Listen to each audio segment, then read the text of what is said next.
yang lain, dan juga adalah yang senantiasa mengajak kepada Allah Subhanahu wa taala. Perbedaan-perbedaan yang ada ya sikapi dengan ilmu, sikapi dengan akhlak yang mulia. Ya kan? Sekarang gara-gara kunut aja disesatkan. Bid'ah. Bapak-bapak tahu siapa yang kunut mazhab, siapa yang menganut kunut dalam salat subuh?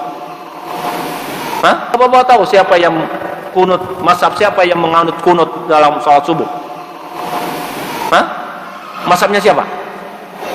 Mazhabnya Imam Syafi'i. Tahu siapa itu Imam Syafi'i? Imam Syafi'i itu digelar dengan Al-Hafiz. Tahu apa itu Al-Hafiz? Kalau sekarang Al-Hafiz itu hafal 30 juz Al-Quran. Dulu itu bukan itu Al-Hafiz. Al-Hafiz dulu itu gelar bagi orang yang hafal hadis. Berapa banyak hadis yang dihafal baru disebut Al-Hafiz?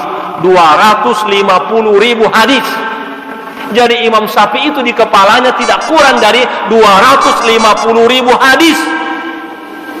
Ketika Imam Syafi'i datang mau belajar di Imam Malik, ya dia datang hari Selasa, pengajiannya bukan hari Rabu. Imam Malik kalau bukan hari Rabu nggak dibuka pintu. Akhirnya Imam Syafi'i nunggu di depan pintu. Sambil nunggu di depan pintu, dia bawa kitab hadisnya Imam Malik, namanya Al-Muwatta. Dia baca satu malaman di situ, hafal kitab hadis seperti ini. Tebalnya. Begitu masuk ditanya oleh Imam Malik, siapa namamu? Syafi'i Ustaz. Mau ngapain? Belajar hadis dari Ustaz. Sudah berapa banyak hadis yang kau hafal?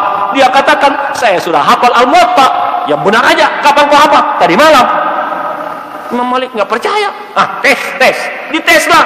Dites dari awal sampai akhir, semuanya dijawab oleh Imam Syafi'i dengan lancar. Saya bilang, aneh, ajaib ini anak. Kamu boleh, saya terima jadi murid.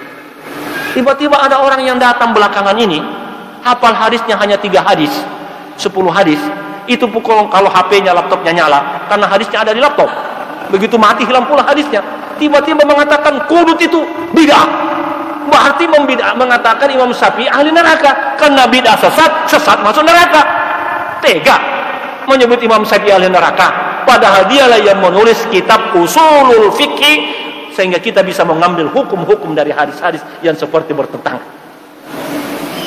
Ini namanya tidak beradab. Tidak beradab kepada ulama.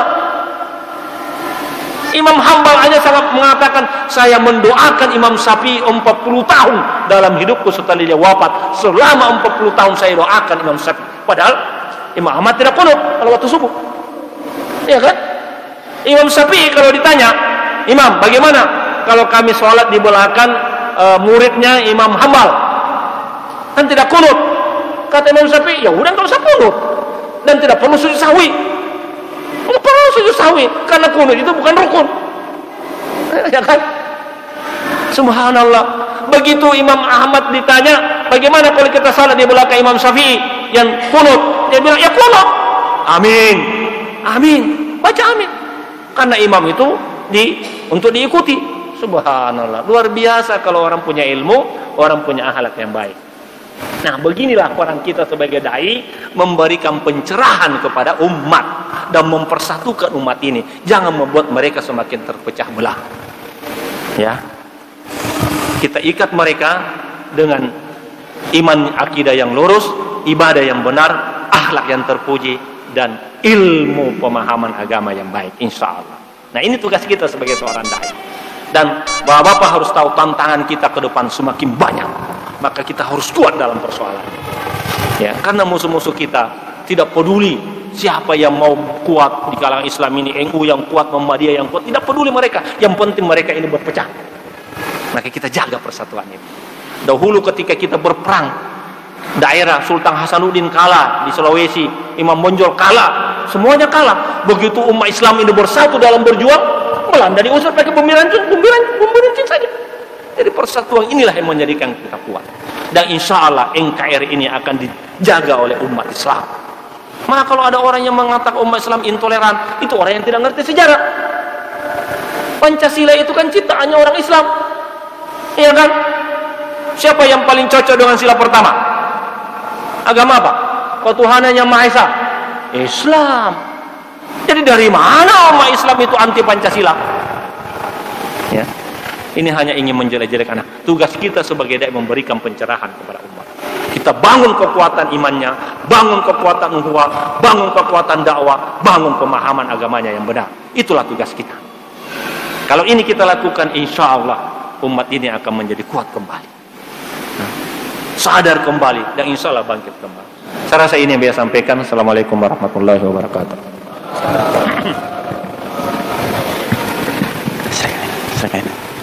Subhanallah, alhamdulillah, luar biasa menyampaikannya, dan kita juga semangat ya mendengarkan.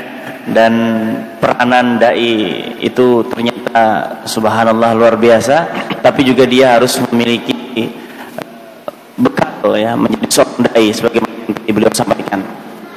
Karena banyak sekali tantangan-tantangan yang akan dihadapi oleh seorang dai, dan juga seorang dai itu adalah harus bisa menjadi pemersatu umat ya, pemersatu umat, pencerah.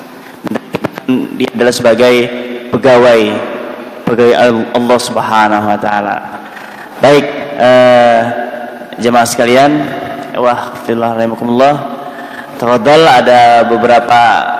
ada sekitar kurang lebih 30 menit kita ke depan untuk bisa tanya jawab ataupun dialog terkait dengan apa yang tadi beliau sampaikan, peranan dai dalam menghadapi tantangan zaman. Tafadhal, silakan. Ada yang ingin disampaikan?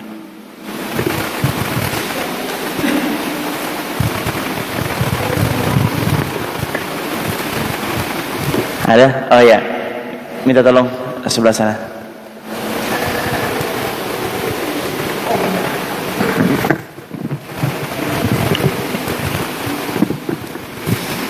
Bismillahirrahmanirrahim. Assalamualaikum warahmatullahi wabarakatuh.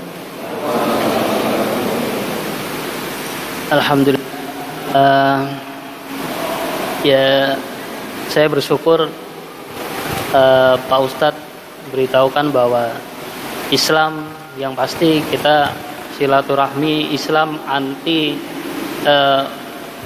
Islam ini bukan anti Pancasila, yang pasti itu yang pasti yang benar.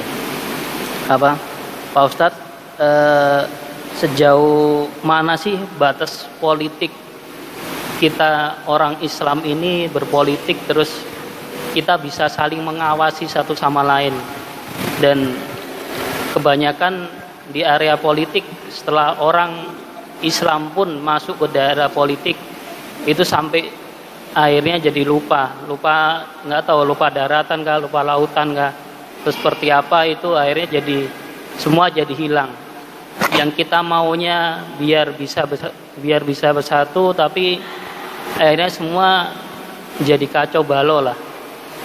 Dia dimasukin oleh dunia politik yang luar, di kita juga diadu domba lewat mereka juga. Seperti apa sih kita bisa tahu politik yang benar sama politik yang keliru itu seperti apa?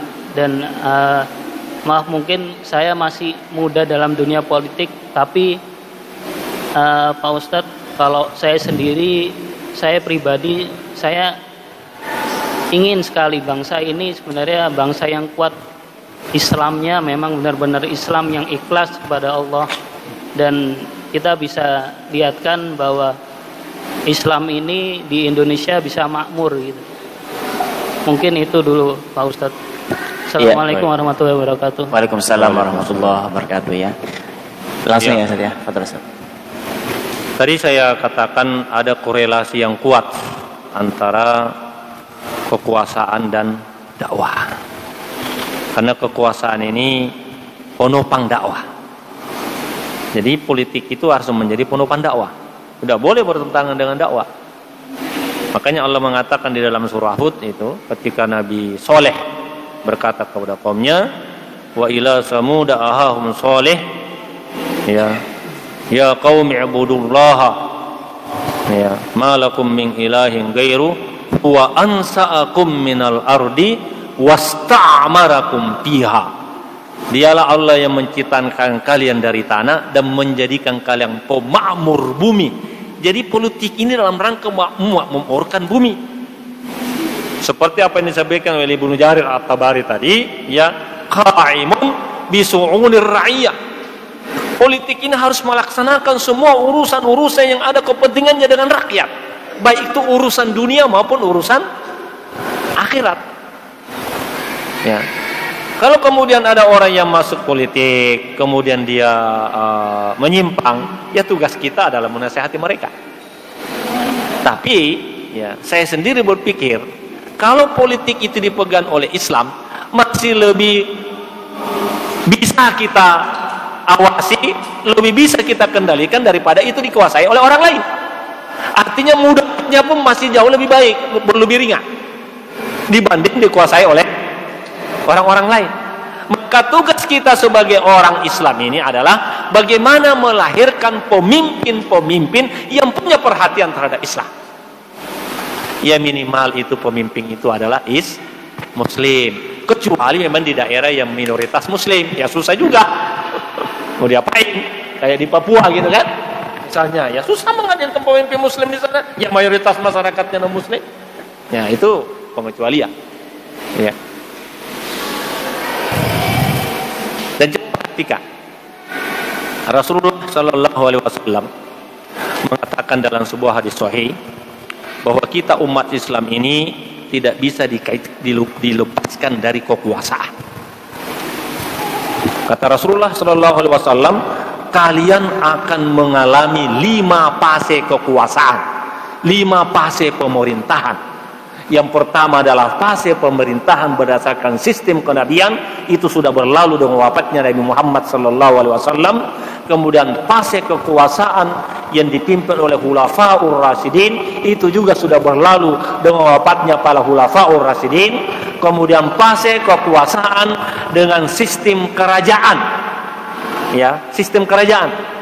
Mulai dari setelah Khulafaur Rasyidin, Muawiyah sampai Turki, itu semua sistem kerajaan. Tapi ini masih lebih baik, ya, karena masih punya perhatian terhadap Islam. Yang keempat kata Nabi Sallallahu Alaihi Wasallam, kalian akan memasuki fase kekuasaan yang diktator, yang banyak menekan rakyatnya, yang banyak berbuat zalim terhadap rakyatnya. Itulah fase kita saat ini. Kita ada dalam fase 4 pemerintahan keempat yang diramalkan oleh Rasulullah Sallallahu Alaihi Wasallam. Dan apa kata Rasulullah yang kelima? Kalian akan memasuki setelah itu masa fase kembalinya sistem khilafah berdasarkan konsep kenabian. Jadi kita ini umat Islam tidak bisa dilepaskan dari kekuasaan. Hanya 5 saja tadi. 3 sudah berlalu, 1 sedang kita berada, 1 lagi akan kita songsong. Yaitu kembalinya khilafah berdasarkan sistem kenabian. Ya kan? Nah, kita harus mempersiapkan dari sekarang. Kalau ada yang kurang-kurang, harus diperbaiki. Sama-sama kita para dai memperbaiki itu. Ya, memberikan penyadaran kepada umat, karena banyak sekali ayat di dalam Al-Quran yang menyatakan pentingnya masalah ini. Ya. Mungkin kalau ada umat Islam yang masuk pertama karena pemahamannya yang tidak ini.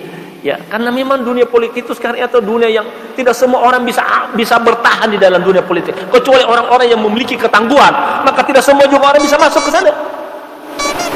Ya kan? Ya. Jadi ini adalah sebuah proses, ya, sebuah proses, ya kan? Yang penting bagi kita itu adalah kalau kita memilih anggota legislatif, ya pilihlah yang Islam. Kira-kira yang paling baik, yang paling rajin datang ke masjid, kira-kira kan gitu kan? Yang paling rajin sholat berjamaah, yang paling punya perhatian terhadap umat, itu yang diperhatikan. Ya. Kalau kemudian dia masuk politik, kemudian dia berubah, berarti kita punya kewajiban menasihatinya, mendatanginya. Dan nanti kalau tidak mau berubah, masyarakat akan menghukumnya, tidak akan dipilih lagi nanti. Itu kan hukumannya, ya kan? Seperti itu, ya kan? Jadi sekali lagi kita umat Islam tidak bisa dilepaskan dari politik. Ya. Gitu ya. Mudah-mudahan bisa di ini ya. Baik, berikutnya fadhol, ada lagi yang lain? Ya. Silakan. Assalamualaikum warahmatullahi wabarakatuh. Waalaikumsalam. Begini Ustaz, kalau berbicara tentang saksiyah Islamiyah, Da'iyah, Ijtimaiyah dan Dauliyah tadi, dalam beberapa hal saya menemukan bahwa saksiyah Ijtimaiyah ini mungkin bagi saya sendiri ya sulit menemukan referensi-referensi yang membuat kita itu bisa memiliki kriteria-kriteria yang sesuai dengan saksiyah Ijtimaiyah, karena ternyata kita kadang sebagai dai, katakanlah seperti itu, justru kita itu menjadi dai di tempat-tempat yang lain, bukan misalnya di kampung kita sendiri. Nah ini kan menjadi persoalan sebenarnya ketika bagaimana sebenarnya kita setelah memenuhi saksiyah Islamiyah, saksiyah daiyah, nah ini saksiyah ijtimaiyah ini seperti apa, dan ini jarang sekali terungkap bagaimana sebenarnya kita membangun masyarakat. Demikian. Assalamualaikum warahmatullahi wabarakatuh. Jadi kalau tadi menjadi saksiyah dauliyah itu kan yang penting bagaimana kita ini bisa menolong agama Allah, intinya begitu. Jadi tadi kesimpulan kalau berpolitik kita tolong aja agama Allah Subhanahu wa taala. Ya kan? Dengan kekuatan yang Anda miliki tolonglah agama Allah Subhanahu wa taala. Kalau bikin kebijakan, bikinlah kebijakan yang berpihak kepada Islam. Ya kan? Seperti Gubernur DKI sekarang kan, boleh itu mengadakan acara di Monas. Ya kan, Maulidan, tutup itu Alexis. Nah, ini kan menolong agama Allah. Ya. Orang yang paling rugi nanti adalah orang yang ketika dia punya kekuasaan tidak dia pakai kekuasaannya untuk menolong agama Allah Subhanahu wa taala. Maka poin utamanya kalau masuk, tolonglah agama Allah Subhanahu wa taala. Ya. Dengan sekuat kemampuan. Kalau saksiyah ijtimaiyah itu sederhana saja sebenarnya. Yang kita butuhkan adalah banyak bergaul dengan masyarakat. Tidak mungkin kita akan menjadi saksiyah ijtimaiyah kalau kita tidak pernah turun ke masyarakat. Sekali datang ke masyarakat, ya, jauh dari masyarakat, bagaimana mau jadi saksiyah itu? Tokoh itu kan hadimul qaum, pemimpin suatu kaum itu hadimuhum, ya kan? Pemimpin suatu kaum, tokoh suatu kaum itu orang yang suka melayani masyarakat. Maka yang paling kita butuhkan adalah meskipun dimanapun kita dakwah di mana saja, kalau dakwah ke sana ketemulah dengan tokoh-tokoh masyarakat, silaturahim, ya kan? Jadi banyak silaturahim. Makanya Rasulullah mengatakan silaturahim itu fungsinya dua, ya kan? Menambah rezeki, memanjangkan umur, ya kan? Meskipun para ulama berbeda pendapat dalam makna bertambah rezeki, ada dua versi. Ada yang mengatakan bertambah rezeki dan bertambah umur itu adalah keberkahan rezeki dan keberkahan umur. Ada orang yang bisa membaca hatam Al-Quran dalam sehari, tapi banyak orang jangankan hatam, 1 juz aja susah, ya kan? Itu namanya keberkahan waktu. Kenapa Imam Syafi'i bisa menghatamkan Al-Quran 60 kali di bulan Ramadan? Kenapa kita susah? Karena Imam Syafi'i berkah waktunya, diberkahkan waktunya oleh Allah, sementara kita tidak, ya kan? Rezeki juga begitu, rezekinya sama tapi berkah, ya, merasa cukup. Ada yang mengatakan memang ditambah, usianya ditambah. Karena seperti ini contohnya, kita bekerja sama seseorang, gaji kita 10 juta, mau kan digaji 10 juta kan? Kalau saya bilang 1 juta terlalu kecil, 10 juta gajinya, bekerja sama orang, bagus kerjanya di orang itu senang, kamu ini kerja bagus, luar biasa, ya saya kasih kamu bonus ya, gajimu 10 juta, tambah bonus 5 juta, jadi 15 juta, kan begitu kan? Kalau kita ini melaksanakan perintah Allah dengan baik, kata Allah bilang, udah, rezekinya sebenarnya saya sudah patok hanya 1 miliar, nah gitu ya. Tapi karena kamu bagus dalam beramal, saya tambah bonus rezekimu 1,5 miliar. Usianya juga begitu. Itu menurut para ulama. Jadi banyak bersilaturahmi kalau ingin jadi tokoh masyarakat. Bagaimana mau jadi tokoh? Tidak dikenal oleh masyarakat. Kenalan sama masyarakat. Datangin mereka. Kalau ada pertemuan-pertemuan, datang di situ. Kalau ada kerja bakti, hadir di situ. Bagaimana mau jadi tokoh? Ada kerja bakti, tidak pernah kelihatan. Ada pengajian RT, nggak pernah datang. Ya bagaimana mau jadi tokoh? Di masjid tidak pernah kelihatan. Bagaimana mau jadi tokoh? Nah ini yang harus kita bangun. Ya, sering-seringlah datang di tengah mata, dimanapun kita ditugaskan. Datang ke mereka. Nah itulah kunci. Ya, insya Allah akan menjadi saksiyah ijtimaiyah. Ya. Ya, saya sudah sangat jelas sekali ya. Baik, fadhal yang lain. Ada lagi sebelah sini, Pak Ali.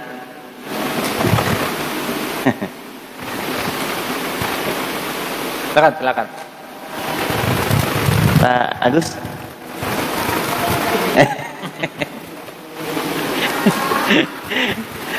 Ya.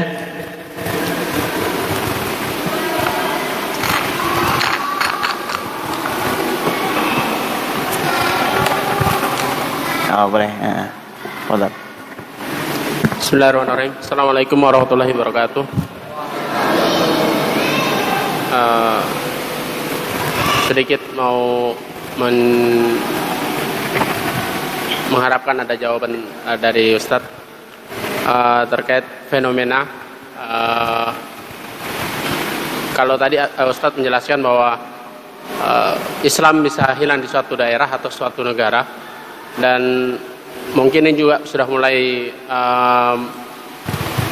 menghantui Indonesia. Saya jujur sendiri menyaksikan bagaimana suatu daerah yang bisa berubah dari Islam ke agama lain. Mungkin bagaimana kita menghadapi dengan kondisi seperti ini.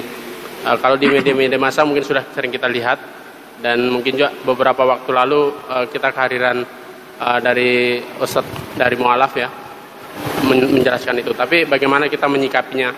Ini pengalaman saya pada saat saya melakukan perjalanan ke salah satu daerah di Kutai Timur. Ada satu daerah di sana, satu kampung yang memang mayoritas dari agama Nasrani. Di sana ketika pemilihan kampung ada seorang Muslim yang maju, kemudian ada juga dari calon dari Nasrani. Namun di tengah-tengah kampung itu ada satu duta dakwah yang dikirim dari Departemen Agama, dan ini pengakuan dari salah seorang mantri yang menyampaikan kepada saya, mantri kesehatan pada saat itu, dan menceritakan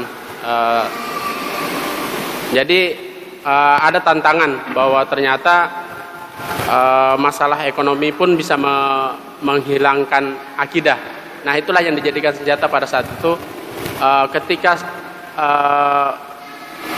pemilihan kepala desa, yang menang adalah Muslim. Ya, yang menang adalah Muslim, dan yang Nasrani mengajak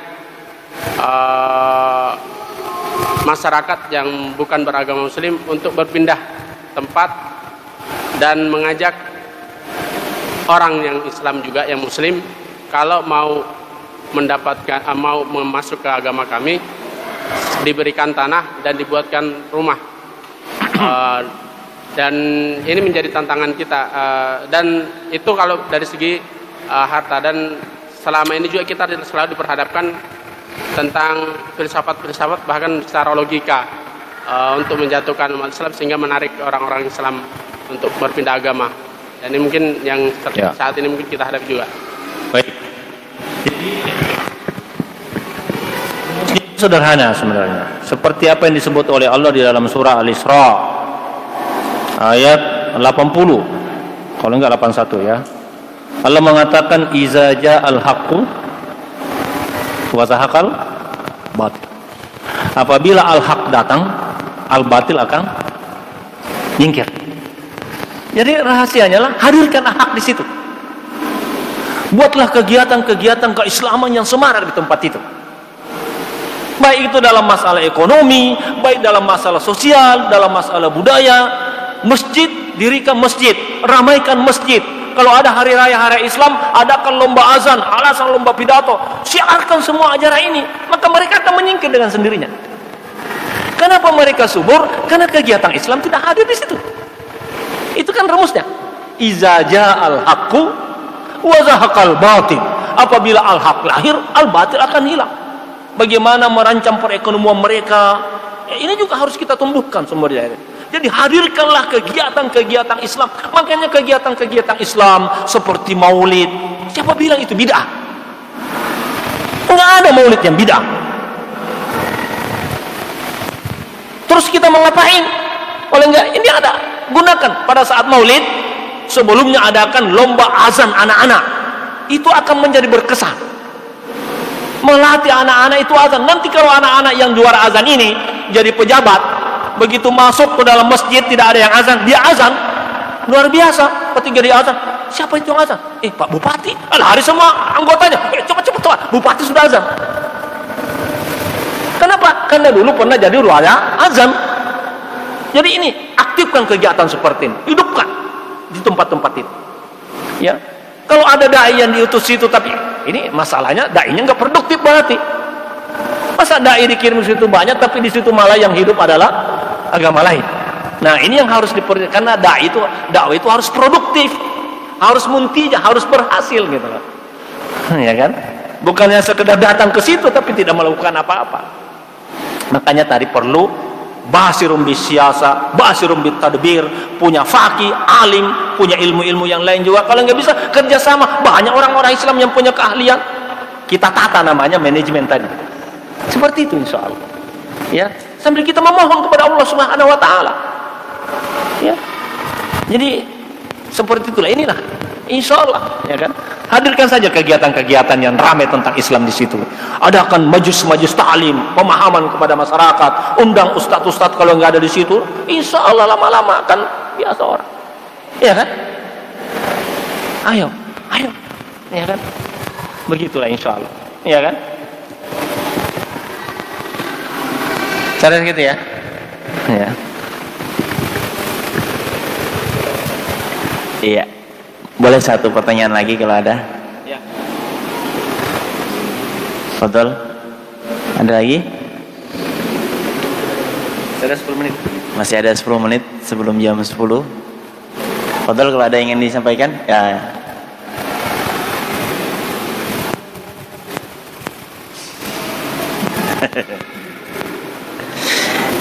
Iya. Ada. Fadol. Satu pertanyaan lagi. Bismillahirrahmanirrahim. Assalamualaikum warahmatullahi wabarakatuh. Menarik saat menurut saya terkait bagaimana peran seorang dai ya di masyarakat, khususnya politik. Kita ketahui bahwa doktrin untuk politik Islam itu dari dulu sudah ada, bahwa politik itu dijauhkan dari Islam atau Islam menjauhkan dari politik. Nah, terkadang gini, sekarang memang ada hikmahnya setelah ada kejadian kemarin ya, khususnya yang pemilihan gubernur DKI itu, ataupun yang dari fenomena yang kejadian Ahok itu, alhamdulillah umat Islam mulai bersatu dan mulai melek terhadap politik, bahwa sangat besar pengaruhnya politik ketika umat Islam langsung turun untuk berpolitik. Pertanyaannya gini, terkadang kita tidak menyadari bahwa ketika umat Islam berpolitik atau melek politik itu sangat berpengaruh. Pertanyaannya gini, kadang-kadang umat Islam tuh mau berpolitik tapi enggan memilih partai politik yang konotasinya misalkan partai politik Islam.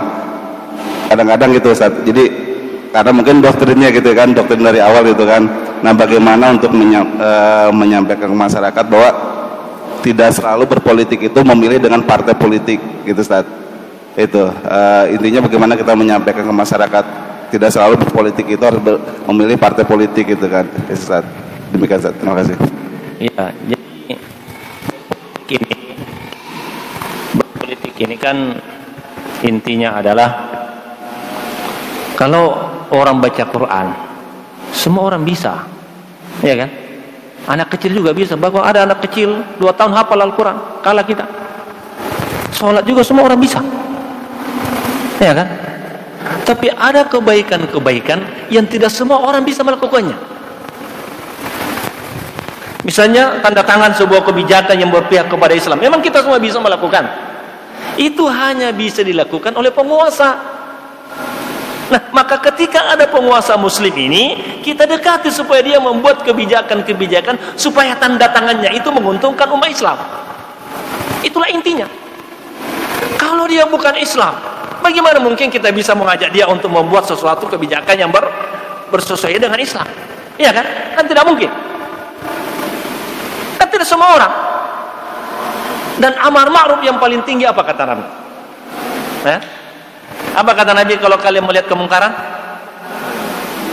Man ra'a minkum mungkaran, yang pertama apa? Falyughayyirhu biyadihi. Siapa yang melihat kemungkaran, rubah dengan tangan. Apa maksud tangan di sini? Kekuasaan. Iya kan? Dai. Saya ambil contoh dulu di Jakarta. Di Jakarta itu namanya lokalisasi prostitusi Kramat Tungga. Daerahnya namanya Kramat Tungga. Ada lokalisasi di situ. Para dai itu suka demo di depan itu. Tutup. Berbusa-busa mulut para dai bertahun-tahun, tetap aja berkibar itu urusan. Begitu tanda tangannya Pak Setioso saat itu, sekali tanda tangan saja, Kramat Tungga ditutup. Nah, ini yang dimaksud dengan kekuasaan untuk membela agama Allah. Bikin tanda tangan, tutup itu. Seperti kemarin Anies Baswedan, ya kan? Ketika Alexis mengajukan perpanjangan, dia bilang tidak ada perpanjangan. Nah, itu namanya menggunakan kekuasaan untuk membela Islam. Itu yang kita kehendaki dengan politik tadi. Yang nggak usah jauh-jauh, gitu aja. Keberpihakan terhadap Islam, ya kan? Pemerintah bikin B1 duat, mengutus para dai ke pelosok-pelosok sambil ngasih, bukan hanya ngutus, sambil ngasih uang saku juga lah, uang transport, gitu kan? Dibuatlah anggaran, kan begitu kan? Buat kebijakan. Nah, itu yang kita harapkan. Seperti itu yang kita harapkan, ya kan? Jadi nggak usah muluk-muluk, sederhana gitu aja, ya kan?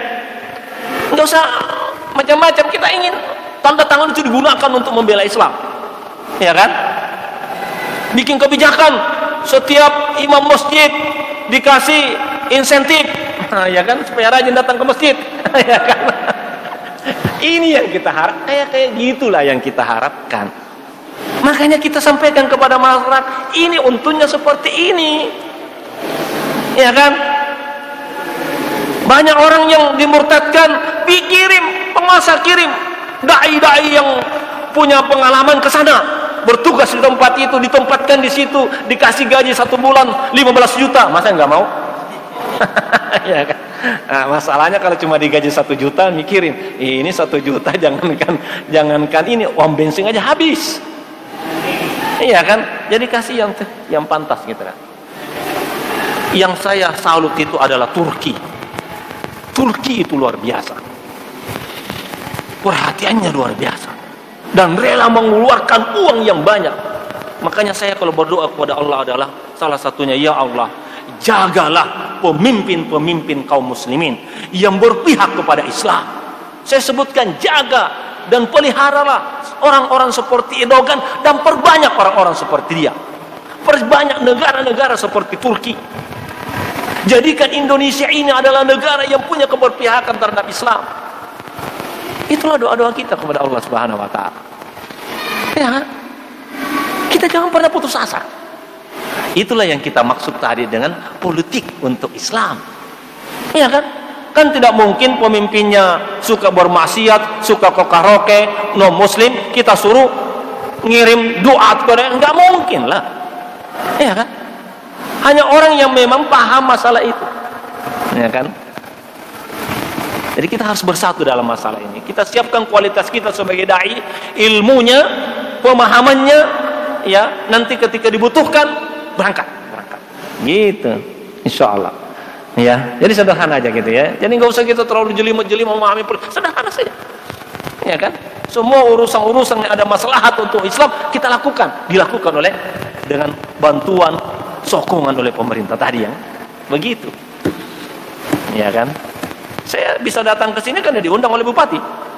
Kalau nggak diundang, saya nggak bisa datang ke sini, nggak bisa ketemu dengan kita kan? Nah, ini yang kayak gini kan?